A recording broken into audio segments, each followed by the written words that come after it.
আসসালামু আলাইকুম। এইচএসসি ২৮ ব্যাচের মানুষজন, তোমাদের রেজাল্ট এখনো হয় নাই। পছন্দের কলেজ বা যে কলেজে আসলে তোমার আগামী ২ বছর কমপ্লিট হতে চলেছে, সেটাও এখনো হয়তোবা দেয় নাই। বাট তুমি এই কনটেন্টটা দেখতেছো কারণ তুমি পড়াশোনা শুরু করেছো এবং টু বি অনেস্ট এইচএসসিতে পড়াশোনা করা বা পড়াশোনা করতে চলেছে, পাস করবে ইনশাআল্লাহ। এর মধ্যে 40% আপ মানুষজন পড়াশোনা অলরেডি শুরু করছে। একটু, একটু করে দেখে হোক, অল্প, অল্প করে হোক, কলেজ অ্যাডমিশন দিবে। তারপরেও সেই এইচএসসির পড়াশোনাটা বা এইচএসসির জার্নিটা অলরেডি শুরু করেছে। কারণ ঘন্টাটা বাজছে। এখন তোমার কাছে মনে হতে পারে, "ভাইয়া আপনারা শুধু ভয় দেখায়া যে টাইমটা কলেজ ফ্রেম দিয়েছে, বোর্ড থেকে দিয়েছে, সেটার বাইরে হচ্ছে যে বলতেছেন শুরু করতে, শুরু করতে।" বিশ্বাস করো, এটা পুরোপুরি সত্য না। তুমি যদি কলেজ থেকে দেওয়া যে সময়টা, অর্থাৎ যেদিন থেকে তোমার ক্লাস শুরু হবে টিল যেদিন তোমার ক্লাস শেষ হবে, সে সময়ের মধ্যে প্রত্যেকটা দিন যেরকমভাবে উনারা বলে দিয়েছেন, সেরকমভাবে পড়াশোনা করতে পারো, তাহলে ওই দিনগুলো এনাফ। বাট তোমাকে তো আমি এট লিস্ট উনাদের থেকে ভালো চিনি। কারণ তোমার ওই বয়সটা আমি জাস্ট মানে রিসেন্টলি পার করে আসছি। তুমি তো আসলে অতটুকু কমপ্লিট করতে পারবা না। পারা যায়? টু বি অনেস্ট না। কারণ ওই সময়ের মধ্যে এতগুলা ঈদ আছে, তারপরে হচ্ছে ওই সময়ের ভিতরে তোমার কত ছুটি আছে, যে ছুটিগুলা তুমি কাটাবা, চিল করে কাটাবা, তোমার এত ঘন্টা রিলস দেখতে হবে, ওগুলো তুমি কিভাবে কমপ্লিট করবা তাহলে ওর ভিতরে? দ্যাটস ওয়াই ওটার ব্যাকআপ দেওয়ার জন্যই তো তোমাকে আগে থেকে শুরু করতে বলা। যেন তুমি এট লিস্ট 100 কমপ্লিট করতে চাচ্ছ না? 90 যেন পাও, 95 যেন পাও, 92 যেন নিয়ে আসতে পারো। বুঝছো আমার কথা? তো আমি তোমাকে বলতেছি এক্সাক্ট শুরুর সময়টাতে, অর্থাৎ এইচএসসি জার্নির একেবারে শুরুতে কোন সাবজেক্টটাকে আগে শুরু করবা? Obvious first paper, second paper এটার জন্যই। মেক্সিমাম মানুষের উত্তরই হচ্ছে ফার্স্ট পেপার, বাট স্টিল এখানে কোয়েশ্চেন আছে, আমি তোমাকে যাচ্ছি। এবং শুরুতে কোন অধ্যায় কতদিন ধরে পড়বো, এই যে কত দিনটা অনেক জরুরি। দেখা যায় মানুষজন রসায়নের ভিতরে, রসায়নটা দিয়ে আমি বলি, গুণগত রসায়ন শুরু করে, হ্যাঁ? Qualitative chemistry. ও ও মানে যেটা নরমাল ট্রেন্ড আরকি। পুরো বাজারটা যেরকমভাবে আরকি চলতেছে, সেটা হচ্ছে লাইভ ক্লাস হোক অথবা হচ্ছে কোচিংয়ে যে ক্লাস হোক, ওখানকার মধ্যে আসলে দেখা যায় যে ও অলরেডি ১ মাস, ১ থেকে ১.৫ মাস যখন তার কলেজ শুরু হইছে তার আগে গুণগত রসায়ন পড়ছে। সেম লেকচার, মূল কণিকা, রাদারফোর্ড বড় পরমাণু মডেল, তারপরে যে এটা হচ্ছে দ্রাব্যতা, আয়ন শনাক্তকরণ, কোয়ান্টাম সংখ্যা পড়ছে অলরেডি। এগেইন, এগেইন, এগেইন যখন সে তার রেগুলার ক্লাস শুরু হইলো, তখন থেকে ভাইয়া বললেন যে, "হ্যাঁ, এবার আসো। এবার থেকে তোমাদের মেইন ক্লাস শুরু হচ্ছে।" অলরেডি ওই সময়ের টাকা, পরের ক্লাসের টাকা, দেন আরো ১.৫ মাস তোমাকে এই গুণগত রসায়নের সেম জিনিসই ঘোরায় পেঁচা ওই শেয়ালের সামনে কুমিরের বাচ্চা, এই যে নাও, এই যে নাও, এই সেম জিনিসই রিপিটেড করে তোমাকে দেখানো হচ্ছে বা করানো হচ্ছে। তাহলে ১.৫ ৩ মাস তুমি আসলে গুণগত রসায়ন পড়তেছো, বাট তোমার আউটপুট হচ্ছে ওই same to same. Output same to same. কারণ তুমি মনে করতেছো, হ্যাঁ, ভাইয়া তো পড়াচ্ছেন, এই টাইম লাইনে চললেই তো হইছে। বাট বিশ্বাস করো আসলেই কি এতটুকু দরকার? আমি তোমাকে গুনে বলি, আমাদের এসি টু এডিতে, এসি টু এডি যে প্রোগ্রাম, এই এসি টু এডি প্রোগ্রামের মধ্যে ১২ টা, আমাদের এসি টু এডি এই প্রোগ্রামের মধ্যে ৮ টা লেকচার আছে, যেটা তোমার কমপ্লিট করতে 20 ডেজ লাগবে। এখন কথা হচ্ছে হোয়াই 20 ডেজ? Why 20 days? 8টা লেকচার আছে। কমপ্লিট করবা কেমনে বলো তো? কমপ্লিট করার যে টাইমলাইন বা ম্যাপটা, আমি এটা গুণগত রসায়নের জন্য বলে দিচ্ছি, এটা প্রত্যেকটা সাবজেক্টের জন্য খাটবে, প্রত্যেকটার জন্য। প্রথম হচ্ছে নোট সহ, ভাইয়ের ক্লাস বলতে কি, গুণগত রসায়ন যেহেতু ফার্স্ট পেপারে আমি নিজে নিছি, সো আমি আমার কথাই বলতেছি, আমার ক্লাস, ক্লাস। নোট সহ ক্লাস করতেছো, তার মানে তুমি ক্লাসটা বুঝছো। সাথে, সাথে তোমার কাছে থাকা নতুন বা পুরাতন হাজারী স্যারের বই আছে অবভিয়াস, মানে অথবা কবির স্যারের বই, ঘোষ স্যারের বই, যে বইটা আছে, ও বইটা নিলা। পাশাপাশি আমার ওই এসিডিডি প্রোগ্রামের মধ্যে দাগানো বই নামে অলরেডি একটা ফিচার আছে, দাগানো বই। এখন তুমি যখন এই নোট সহ ক্লাস কমপ্লিট করছো, হাজারী স্যারের বইটা তোমার কাছে মানে একেবারে ফিজিক্যাল যে প্রোডাক্টটা, সেটাকে খুলে রাখছো এবং সাথে, সাথে স্ক্রিনের মধ্যে তোমার দাগানো বইটা খোলা আছে। এই ৩টার কম্বিনেশনে তোমাকে দেখতে হবে তোমার এই নোটের মধ্যে কোনো কিছু মিস আছে কিনা। দাগানো বই মানে কি? এখান থেকেই তো শুরু করবো অবভিয়াস, যে এটা ইম্পর্টেন্ট, এটা পড়তেই হবে আমাকে। ওই দাগানো বইয়ের সাথে তোমার বইয়ের সাথে তুলনা করে দেখতেছো, এটা নতুন হোক পুরাতন হোক, তারপরে তুমি নোটটার মধ্যে লক্ষ্য করতেছো কিছু চেঞ্জেস আছে কিনা। এটা কমপ্লিট করার পরে ওই টপিকের উপরে তোমাকে প্র্যাকটিসে যেতে হবে ভাইয়া। প্র্যাকটিসে যদি যাও, ইদার তুমি ওখানে বোর্ড কোয়েশ্চেন আগে সলভ করবা, কলেজ কোয়েশ্চেন আগে সলভ করবা, তারপরে ওখানে অ্যাডমিশন রিলেটেড কোয়েশ্চেনও আছে। আমি ওটা ক্লাসের মধ্যেও করাইছি। ক্লাসের মধ্যেও যথেষ্ট পরিমাণে করাইছি, ওটা অলরেডি তোমার নোটের ভিতরে আছে। তারপরে তুমি এগেইন করতেছো। তার মানে কি?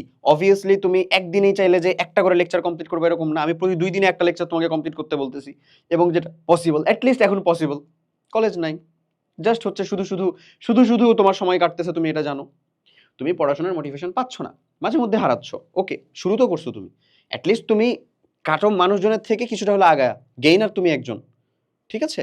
তো তুমি যেহেতু জানো যে তুমি এখন আগায় রাখলে তোমার পরবর্তীতে যা অনেকটা বেশি হালকা হবে বোঝা, তাহলে কেন নয়? দেখতেছই তো রিলস। দেখলা একটু মানে হচ্ছে যে করে দেখলা, ব্যালেন্স করে দেখলা।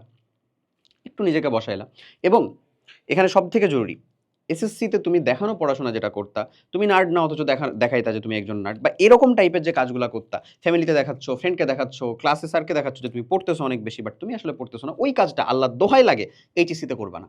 এইচএসসিতে তোমার যতটুকু পড়া দরকার ততটুকুর জন্য তুমি টেবিলে বসো। বাকি সময় তুমি সমাজ স্বীকৃত যেকোনো বিনোদনের সময় দাও। গেমস খেলবা, তুমি হচ্ছে যে মানে আদার্স করবা। বাট আরেকটা জিনিস বিশ্বাস করো তোমার কাছে মনে হতে পারে যে ভাই আপনি এরকমভাবে বলে দিচ্ছেন, যতটুকু সময় ততটুকু পড়বো, বাকি সময় গেমস খেলবো, মুভি দেখবো। বিশ্বাস কর যদি তুই আসলেই বাম দিকটা করিস, যতটুকু সময় ততটুকু যদি পড়িস তাহলে তুই এটাতে সময়ই পাবি না। তারপরেও ব্যালেন্স করা যায়, ব্যালেন্স করা যায়। আমি নিজে এই কাজটাই করতাম, নিজেকে রিওয়ার্ড দিতাম এরকমভাবে যে আমি যদি এইখান থেকে এই অংশটুকু কমপ্লিট করতে পারি, আমি যদি আজকে আমাদের ওই যে কি ছিল ভ্যান রোল সমীকরণ প্রতিপাদনটুকু কমপ্লিট করতে পারি, তাহলে আমি 15 মিনিট ওই মুভিটার অংশটা দেখবো। But there is a thing, 15 minute ওই মুভিটার অংশটা দেখবো, আমার খাইতে যতক্ষণ সময় লাগে। এই কাজটা আমি করতাম। আমি বলতেছি না এটাই আইডিয়াল, এটাই আদর্শ একেবারে। বাট তুমি এরকম করতে পারো। তুমি যদি ১-১৫ মিনিট দেখার নামে আসলে দেখেই যাচ্ছ, মানে পুরো সিরিজ শেষ না করে তুমি ঘুমাচ্ছ না, তাহলে তো লস হবে রে ভাই। তোমার নিজের লস হবে, নিজের ক্ষতি হবে। এই কন্ট্রোলটা না অনেক বড় কন্ট্রোল। এটা নিজের উপরে নিয়ে আসতে পারাটা ১ম জেতা। তোমার ১ম জেতা হচ্ছে এটা। নিজের উপর এই কন্ট্রোলটা নিয়ে আসতে পারা। খুব সূক্ষ্ম জিনিস বাট পসিবল। পসিবল। চেষ্টা করে দেখো কখনো। ওকে? কোনো হেল্প লাগলেও জানাও যে ভাই কিভাবে পসিবল। ওকে এনিওয়েজ। সো প্র্যাকটিস করলা। এই প্র্যাকটিসের পরে ওই টপিকের উপরে এক্সামস যুক্ত করে দেওয়া আছে। তোমাকে ওই টপিকসের এক্সামস দিতে হবে। এটাই হয়ে গেল তোমার হচ্ছে এক্কেবারে একটা লেকচারের বেসিক শিডিউল। এটা তোমার হোক জিপ্রান ভাইয়ের ভেক্টর ক্লাস, মনির স্যারের আমাদের যে কি বলে নিউটনিয়ান বলবিদ্যা সেটার ক্লাস, তোমার মাহি ভাইয়ের হচ্ছে কোষের ক্লাস অথবা হচ্ছে সোহন ভাইয়ের ম্যাট্রিক্সের ক্লাস। যেই একটারই ক্লাস হোক না কেন, এটা হচ্ছে তার বেসিক প্রসিজিওর। ক্লিয়ার? পারবা না? ইনশাল্লাহ পারবা। তাহলে তুমি বলো তোমার গুণগত রসায়ন শেষ করতে কতদিন সময় লাগবে? 20 দিন। আমি ধরে নিলাম তুমি এখন একটু হেলায় হেলায় পড়তেছো, এটাকে আমি আরো 10 দিন এক্সট্রা যোগ করে বললাম হচ্ছে 30 দিন, মানে টোটাল একটা মাস। বাট তুমি আল্লাহ দোহাই লাগে 3টা মাস সময় তো দিবা না, ওখানে 1.5 মাস এখানে 1.5 মাস, কখনো না। এর থেকে মৌলের পর্যায়বৃত্তের ভিতরে সময় দাও। মানুষের মানে ভয়ের বা আতঙ্কের একটা নাম হচ্ছে মৌলের পর্যায়বৃত্ত ধর্ম, ফার্স্ট পেপারের রাসায়নিক বন্ধন। কেন? কারণ থিওরিটিক্যাল জিনিসপাতি বেশি, বোঝার জিনিসপাতি বেশি। তবে বুঝতে পারলে এই চ্যাপ্টারটা এত মজাদার এবং প্রত্যেকটা সিঙ্গেল কোশ্চেন উত্তর করা যায় এবং প্রত্যেকটা সিঙ্গেল পরীক্ষার মধ্যে কেমিস্ট্রিতে এই জায়গা থেকে কোশ্চেন হয়, হোক সেটা একাডেমিকে হোক সেটা অ্যাডমিশনে। তাহলে হোয়াই নট, কেন করবা না? ক্লিয়ার? ওকে, তাহলে আমরা বুঝতে পারছি আমরা রসায়নের অবশ্যই প্রথম পেপার দিয়ে শুরু করবো এবং সেটা হবে হচ্ছে মাস্ট বি আমাদের গুণগত রসায়ন। আল্লাহ দোহাই লাগে যে বান্দাগুলা অতি উৎসাহী হয়ে একেবারে তেজস্ক্রিয় রশ্মি বিকিরণ করতে করতে, তো তেজস্ক্রিয় 28 তাই না? তো তেজস্ক্রিয় রশ্মি বিকিরণ করতে করতে কেউ যদি জৈব রসায়ন দিয়ে শুরু করিস ভাই, মানে মামা মানে মামা মানে মানে এত এত কেন? Why so much electricity? এত এত তো হওয়া উচিত না আসলে। তুই গুণগত রসায়ন শুরু করছিস কর, তোকে তো জৈব রসায়ন এখন শুরু করতে হবে না। তোকে এখন জৈব রসায়ন শুরু করলে তুই তুই তোর জীবনের রস হারাই ফেলবি। ভাববি যে আর কিছু দরকার নেই আমার জীবনে ভাই, ঠিক আছে? এক এক দুজন এক্সেপশনাল থাকতে পারে, ওটাকে পরে বাদ। এই জৈব রসায়নই তুই সেকেন্ড পেপারে যা আমার লেকচার ইনশাল্লাহ পাইবা। তো জৈব রসায়নের যতটুকু ভয় যেরকমভাবে পড়তে হয় সবটা ওই ভয় থেকে যেরকমভাবে পড়তে হয় অতটুকু ট্রান্সফার করার দায়িত্ব আমার। ভরসা রেখো খালি। ক্লিয়ার? ওকে, তার মানে আমরা অবশ্যই গুণগত রসায়ন দিয়ে শুরু করব এবং পরবর্তীতে আমরা ঝট করে ল্যাবরেটরি নিরাপদ ব্যবহার, এটাও আমার নেয়াল 3টা লেকচার আছে, ল্যাবরেটরি নিরাপদ ব্যবহার এটা দেখে ফেলবো। ওকে, নিরাপদ ব্যবহার, ল্যাবরেটরি নিরাপদ ব্যবহার এটা দেখে ফেলবো। ঠিক আছে, যেহেতু ফুল সিলেবাস আমাদের, এটা দেখতে তোমার ম্যাক্স 1 সপ্তাহ লাগবে এই ক্লাসটা কমপ্লিট করতে। তুমি যদি চিন্তা করো আগে একদিনে কমপ্লিট করবো তাও সম্ভব। সিরিয়াসলি মজা করতেছি না, এখানকার টপিকগুলো এরকমই আছে। তারপরে যে তুমি হচ্ছে যে মানে ওই যে মৌলের পর্যায়বৃত্তের ভিতরে ঢুকবা, তাহলে তুমি প্রথম তোমার অ্যাপ্রোচটা বুঝতে পারছো কেমিস্ট্রিতে কোন জায়গার ভিতরে আগাবা। এরপরে চলে আসো ফিজিক্স। ফিজিক্স দিয়ে তো মানুষজন শুরু করে, তা আমি বললাম ফিজিক্সে তোমার অ্যাপ্রোচটা থাকবে হচ্ছে ভাই ভেক্টর দিয়ে। ভেক্টর দিয়ে এখন তুমি যেইখানে যদি অফলাইনে কোথাও যে ক্লাস করো, বিশ্বাস করো মনোযোগ দিও, হেলাই হেলাই কাটাও না, নাহলে ভেক্টরের ভাও বুঝবা না। আমার স্পষ্ট মনে আছে আমি হচ্ছে যে শুরুর দিকে তো মানুষজন সবাই একটু চিলটিল করে, কোচিংয়ে যাই হচ্ছে ফ্রেন্ডলি ফ্রেন্ডদের সাথে আড্ডা দিতে, গল্প সল্প করতে, দেখা সাক্ষাৎ করতে, চাচো খাইতে, এরকমই। ওই ভেক্টরের ক্লাস, এই যে দিক রাশি অরাদিক রাশি, বল ভেক্টর কিন্তু কি বলে হচ্ছে যে বলের সাথে না, ধরেন হচ্ছে গতি ভেক্টর অথবা বেগ ভেক্টর, অথচ গতি হচ্ছে আমাদের মানে অদিক রাশি বা স্কেলার রাশি, কেমনে দিক কেন আসতেছে, দিকের মানে দিককে প্রকাশ করতেছে কিভাবে, হ্যান ত্যান, এই বেসিক কনসেপ্টগুলো কিন্তু আসলে থাকা উচিত। তো ভেক্টরটা পড়লে তোমার কাছে অবশ্যই এখানকার ভিতরে নিউ একটা ভাইব আসবে যে নতুন কিছু তুমি শিখতেছো, তার মানে অবশ্যই এখানে তোমাকে শুরু থেকে এফোর্টটা ফুললি দিতে হবে। বাট শুরুটা ভেক্টর দিয়েই করা উচিত, লেজিট করা উচিত। অথবা কিছু কিছু আল্লাহর বান্দা চাইলে গতিবিদ্যা দিয়েও শুরু করতে পারো, বাট ওই তো গতিবিদ্যা করতে যেও দেখবা যে ভেক্টরের কনসেপ্ট কাজে লাগতেছে। বাট গতিবিদ্যা শুরু করতে পারো কেন? কারণ নবম দশম শ্রেণীতে তুমি এটা পড়ে আসছো, তোমার কিছুটা কম্পিটিটিভ অ্যাডভান্টেজ আছে সেখানে, ঠিক আছে? বাট মেক শিওর করতে হবে তুমি গুণগত রসায়ন যখন পড়তেছো, গুণগত রসায়নের শেষ দিনে যেন তোমার এই দুইটা চ্যাপ্টার শেষ হয়। মানে এই কেমিস্ট্রির একটা ইকুইভ্যালেন্ট টু ফিজিক্সের দুইটা মাস্ট শেষ যেন হয়। হয়, কারণ রসায়নের মধ্যে চ্যাপ্টার কম, 5-5-10টা, ফার্স্ট পেপার 5টা, সেকেন্ড পেপার 5-5টা, 10টা। ফিজিক্সের মধ্যে এমন না, ডাবল সংখ্যক চ্যাপ্টার। আর কোনো সাবজেক্টেই এমন না ডাবল সংখ্যক চ্যাপ্টার। তার মানে ওখানকার একটা চ্যাপ্টার শেষ করার মানে হচ্ছে এখানকার তোমাকে 2টা করেই শেষ করতে হবে, হবেই। ওকে, তারপরে চলে যাওয়া হচ্ছে কোর কনসেপ্টে, মূল কনসেপ্টে, এবং অ্যাপ্রোচটা এক্স্যাক্ট সেম। ক্লিয়ার? এরপরে চলে আসো, তুমি যদি বায়োলজিটা ধরো, ম্যাথের মধ্যেও যাচ্ছি, বায়োলজির মধ্যে তুমি কোষ ও কোষের গঠন, যেটা তুমি হচ্ছে বোটানি থেকে শুরু করবা, প্রথম চ্যাপ্টার। এটা একটা হাতির সমান চ্যাপ্টার। এই এক চ্যাপ্টার থেকে দেখবা যে তোমার কাছে মনে হবে যে এই একটা চ্যাপ্টারের একটা সিঙ্গেল টপিকের একটা সিঙ্গেল পেজে একটা সিঙ্গেল স্ট্যান্জা বা একটা সিঙ্গেল কি বলবো মানে আরে একটা সিঙ্গেল পরিচ্ছেদ, ওখান থেকেই মনে হচ্ছে পুরো মেডিকেলের 3-4 বছরের কোয়েশ্চেন করা সম্ভব, এত বেশি পরিমাণে ইনফরমেশন আছে। মজা করতেছি না, সত্য, আসলেই আছে। বাট সবগুলা কি মনে রাখা লাগে? না। এখানেই তোমাকে হেল্প করবে আমাদের এসিটিউরি প্রোগ্রামের দাগানো বই, মেডিকেল স্ট্যান্ডার্ডের লেজিট দাগানো বই। যেখানে মেডিকেলে কমন আসবে সেখানে তোমার জন্য বোর্ড পরীক্ষাতেও ইনশাল্লাহ কমন আসবেই। ওকে, দাগানো বই, এই দাগানো বইটা সব থেকে জরুরি। কারণ বায়োলজির ভিতরে আমি শুনছিলাম, আমি যখন হচ্ছে যে আমি তো মেডিকেল প্রিপারেশন নেই নাই, বাট যে ভাইয়ের কাছে পড়তাম উনি বলতেন যে বায়োলজির মধ্যে কোনটুকু পড়তে হবে না, এটুকু যদি তুমি আলাদা করতে পারো বায়োলজি তোমার জন্য ইজি। আসলেই। আর তোমার যদি লাগে যে বায়োলজির সব তথ্য তোমাকে মুখস্থ রাখা লাগবে, বিশ্বাস করো এটা তোমার জন্য এত বেশি ডিপেন্ডেন্ট বানায় ফেলবে তোমাকে যে তুমি এগুলা হারায় ফেলবা। এখন তোমাকে জেতার জন্য তো সবটা লাগবে, অ্যাডমিশনের হিসাবটা পরে, আগে তো বোর্ডে সম্পূর্ণ কমপ্লিট করতে হবে, রাইট? বুঝাইতে পারছি আশা করি। এবং তুমি সেই টাইমের ভিতরেই প্রাণী পরিচিতি অধ্যায়টা শুরু করবে, এটা পড়ে মজা পাবা, এটা নিয়ে কোনো ইস্যু নাই, এই অধ্যায়টা নিয়ে পড়ে মজা পাবা। ওকে, এটা হচ্ছে আমাদের তুমি দেখবা যে ওই যে উদ্ভিদ বিজ্ঞানের পরে জীব, যেটা তোমার হচ্ছে প্রাণী বিজ্ঞান থেকে, তো ওটা গাজী আজমল স্যারের, এটা আবুল হাসান স্যারের বই কিনেছো, বা বই নর্মালি এটাই কিনে রাখার কথা, এখান থেকে মেইনলি পড়বা। ঠিক আছে, এরপরে চলে আসো ভাইয়া, মেক শিওর যে তোমার ম্যাট্রিক্স নির্ণায়ক এবং সরলরেখা এটা কমপ্লিট হয়ে যাচ্ছে। এটা হচ্ছে তোমাদের ফার্স্ট চ্যাপ্টার ম্যাথ ফার্স্ট পেপারের, আর সরলরেখাটা হচ্ছে তোমাদের থার্ড চ্যাপ্টার। সেকেন্ড চ্যাপ্টার ভেক্টরটাকে বাদ দিলাম কেন? কারণ ভেক্টরটা সম্পর্কে তুমি অলরেডি ফিজিক্সে পড়ছো, ভেক্টরটা তুমি চাইলে পরেও এসে কমপ্লিট করতে পারবা, ওটা নিয়ে টেনশন নাই, চিন্তা নেই।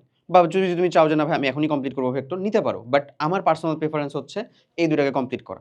এই সরল রেখাটা একেবারে শুরুর দিকে যে আল্লাহর বান্দা কমপ্লিট করতে পারবে, ও যে পরবর্তীতে যে এত সব জায়গাতে অ্যাডভান্টেজ পাবে সেটা মানে আসলে কল্পনাই করতে পারতেছে না। কারণ তোমাদের নবম দশম শ্রেণীতে যেমন আমাদের জ্যামিতি ছিল, প্রমাণ, উপপাদ্য, সম্পাদ্য, তোমার এখানে এগুলা কিচ্ছু নাই। জ্যামিতি মানে হচ্ছে এখানে ম্যাথ ভাই। এই যে সরল রেখা জ্যামিতির অংশের, কণিক অংশের ভিতরকার মধ্যে মনে কর। তারপরে হচ্ছে আছে তোর ফার্স্ট পেপারের মধ্যে আরেকটা আছে বৃত্ত, দুইটাতেই শেষ জ্যামিতি। সেকেন্ড পেপারে আছে হচ্ছে 3টা অধ্যায়, পরাবৃত্ত, অধিবৃত্ত আর উপবৃত্ত, এই 3টা শেষ। বুঝছিস? যে জায়গাগুলো থেকে এই সরল রেখার কনসেপ্ট প্রত্যেকটা জায়গার ভিতরে কাজে লাগবে, প্রত্যেকটা। একবার মনোযোগ দিয়ে কমপ্লিট করতে পারলে, চ্যাপ্টারগুলো যদিও একটু বড়, মানে ধর হচ্ছে ভাগ করতে করতে অনেক দূর পর্যন্ত চলে যায়, বাট একবার কমপ্লিট করতে পারলে ইনশাল্লাহ তুই জিতবি। আবার ওই ম্যাট্রিক্স নির্ণায়কের কনসেপ্টে আসি। ম্যাট্রিক্স নির্ণায়ক হচ্ছে তোমার ওই ফিজিক্সের ভেক্টরের মতন, মানে সম্পূর্ণ তোমার আগেকার পড়া ছিল না। সো এটা পড়তে গেলেও তোমাকে মেক শিওর করতে হবে তুমি তোমার ফুল কনসেন্ট্রেশন, ফুল মনোযোগটুকু দিচ্ছ। এখন যদি টাইম লাইনের কথা বলি, তাহলে ওই যে সেম টু সেম, মানে আমার তো টার্গেটই হচ্ছে, আমি তো একটাকে টাইম ফিক্স করেই দিছি তোর জন্য, কত এটা আমি 30 ডেজ তোর জন্য দিছি। এটা যদি 30 ডেজের ভিতরে আমাকে গুণগত রসায়ন শেষ করতে হয়, তার মানে এই ভেক্টর গতিবিদ্যা দুইটা আমি 30 ডেজে শেষ করব, কোষের গঠন ও প্রাণী পরিচিতি প্যারালালি কিন্তু শেষ করতে থাকতে হবে, এটাই কমপ্লিট করব। অ্যাপ্রোচ কি? এই approach, as well as matrix এবং ম্যাট্রিক্স নির্ণয় ও সরলরেখা, এই অ্যাপ্রোচের মধ্যে কমপ্লিট করে শেষ করব। এখন কথা হচ্ছে আমি কি ইফেক্টিভ রেজাল্ট সবটা থেকেই পেয়ে যাব শতভাগ? টু বি অনেস্ট না। আমি তোর ইফেক্টিভনেসটাকে ধরাই দিচ্ছি হচ্ছে 80%। তুই জাস্ট ভাই 80% কমপ্লিট করে দেখা, ঠিক আছে? যা যা টার্গেট দেওয়া হয়েছে এর মধ্যে জাস্ট 80%। এবং এটা কমপ্লিট করার জন্য সম্পূর্ণ ডিস্ট্রাকশন ফ্রিভাবে পড়াশোনা করবা, জাস্ট একটা জায়গার ভিতরে। এই যে দেখো তোমাদের একাডেমিক টু অ্যাডমিশন যে প্রোগ্রাম, ডেসক্রিপশন বা কমেন্ট বক্সে তুমি লিঙ্ক পাবা, এই প্রোগ্রামটার ভিতরে A to Z সব রকমভাবে দেওয়া আছে, ডেমো ক্লাস নিজেই দেখতে পাবা, ঠিক আছে? এবং অ্যাপের মধ্যে থেকে ক্লাস করবা, কারণ তুমি পড়াশোনার এই যে টাইমটুকুর ভিতরে কোনো একটা সিঙ্গেল ডিস্ট্রাকশন তোমার ভিতরে আসতে দিবা না, সিঙ্গেল একটা ডিস্ট্রাকশন না। অ্যাপের মধ্যে থেকে নোটিফিকেশন টোটাল সব কিছু অফ করে ডাউনলোড করে ক্লাস করা শুরু করো। আশা করি বুঝাইতে পারছি। সবাই অনেক, অনেক ভালো থাকো। তোমার ফলাফল, কলেজ এবং সামনের লাইফটার জন্য অনেক, অনেক শুভকামনা। কোনো প্রবলেম ফেস করলে জানাও। আমরা চেষ্টা করব সেটাকে সলভ করে দেওয়ার। আল্লাহ হাফেজ। আসসালামু আলাইকুম।